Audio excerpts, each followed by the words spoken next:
PMPML बस सेवा राजगुरुनगर ते भोसरी बस थेट आजपासून पुणे स्टेशनपर्यंत सेवेचा प्रारंभ आमदार दिलीप मोहिते पाटील यांच्या हस्ते करण्यात आला। राजगुरुनगर ते पुणे स्टेशन बस सेवेचा फायदा शासकीय नोकरदार, चाकरमान्यांसह महाविद्यालयीन विद्यार्थ्यांना होणार आहे।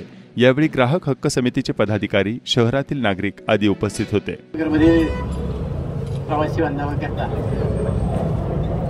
राजगुरुनगर ते पुणे स्टेशन ही डायरेक्ट जी बस सेवा आहे ती आज सुरू होत आहे। पूर्वी ही बस सेवा या ठिकाणी चालू होती। साधारणतः 4-5 वर्षापूर्वी मराठा मोर्चाचं जे आंदोलन झालं त्या आंदोलनामध्ये PMPच्या बस जाळण्यात आल्या आणि PMPने निर्णय घेतला की आपली चाकण घ्यायला बस द्यायची नाही आणि त्यामुळे 4-5 वर्ष ती बंद होती।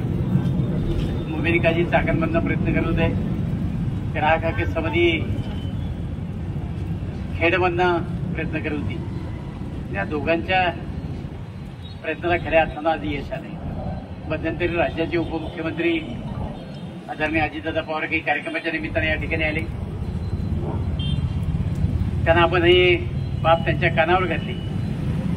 एका क्षणामध्ये फोन लावून तुम्ही तातडीने ही बस सेवा सुरू करा अशा प्रकारच्या सूचना दिल्या आणि त्याप्रमाणे आज ही बस सेवा या ठिकाणी सुरू होत आहे। मला या गोष्टीचा मनस्वी आनंद होता।